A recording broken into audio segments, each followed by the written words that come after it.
दर्शकों, अब बात हम करेंगे आर्थिक रफ्तार की। उस आर्थिक रफ्तार की जिसे प्रधानमंत्री नरेंद्र मोदी ने नाम दिया है रिफॉर्म एक्सप्रेस। एक ऐसी रफ्तार जो सिर्फ आंकड़ों की कहानी नहीं कहती, बल्कि उस सोच को भी दिखाती है जिससे भारत की अर्थव्यवस्था को जड़ता से निकालकर गति दी है।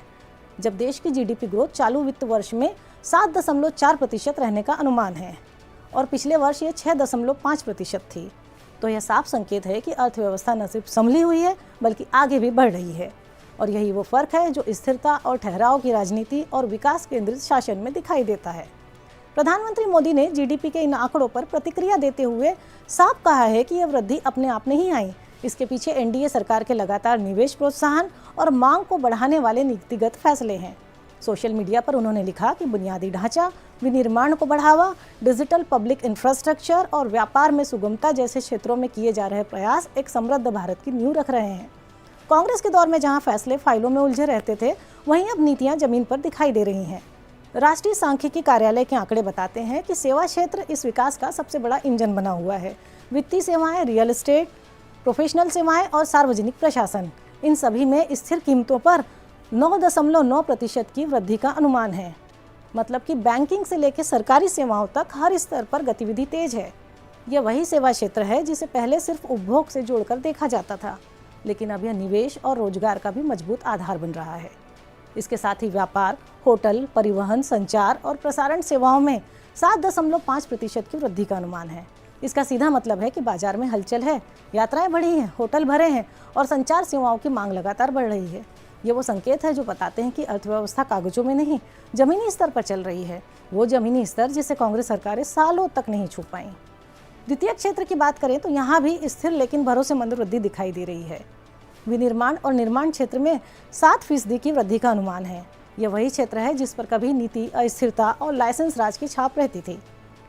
वही कृषि क्षेत्र में 3.1% की अनुमानित बढ़ोतरी बताती है कि ग्रामीण अर्थव्यवस्था भी इस समग्र विकास से जुड़ी हुई है, भले ही इसकी गति स्वाभाविक रूप से थोड़ी कम हो। अब आते हैं आम आदमी की जेब पर असर डालने वाले पहलू पर। केंद्रीय बजट में घोषित आयकर छूट और उसके बाद जीएसटी दरों में कटौती का सीधा असर खपत पर पड़ने वाला है। वित्त वर्ष 2025-26 में वास्तविक निजी अंतिम उपभोग व्यय में 7% की वृद्धि का अनुमान इसी का नतीजा है।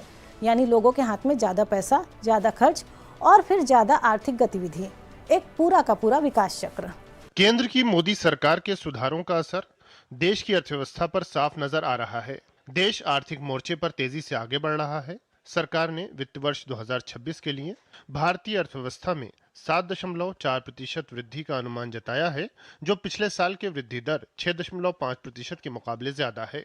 सांख्यिकी मंत्रालय ने यह अनुमान जारी किया है, जो भारतीय अर्थव्यवस्था के लिए एक सकारात्मक संकेत है। सरकार का मानना है कि इस वित्तीय वर्ष में भारत की अर्थव्यवस्था मजबूत रुझान के साथ आगे बढ़ेगी। ताजा अनुमान पर पीएम मोदी ने सोशल मीडिया पोस्ट में कहा कि भारत की रिफॉर्म एक्सप्रेस लगातार रफ्तार पकड़ रही है। यह एनडीए सरकार के व्यापक निवेश प्रोत्साहन और मांग आधारित नीतियों की वजह से संभव हुआ है।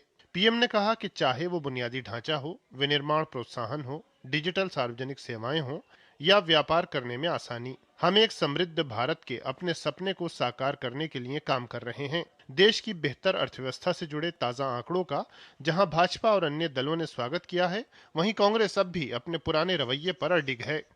जो जीडीपी एडवांस एस्टीमेट आए हैं वह इस बात को दर्शाते हैं कि किस तरह भारत की अर्थव्यवस्था मजबूती के साथ आगे बढ़ रही है मोदी जी के नेतृत्व में।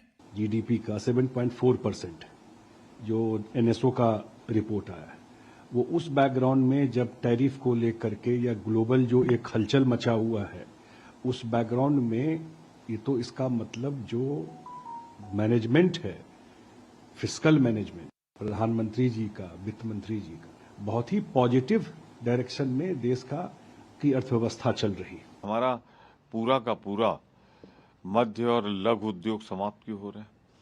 क्यों ये नरेगा का रेशियो 90-10 से कर दिया गया? जीएसटी का जो बकाया है वो प्रदेशों को क्यों नहीं दिया गया?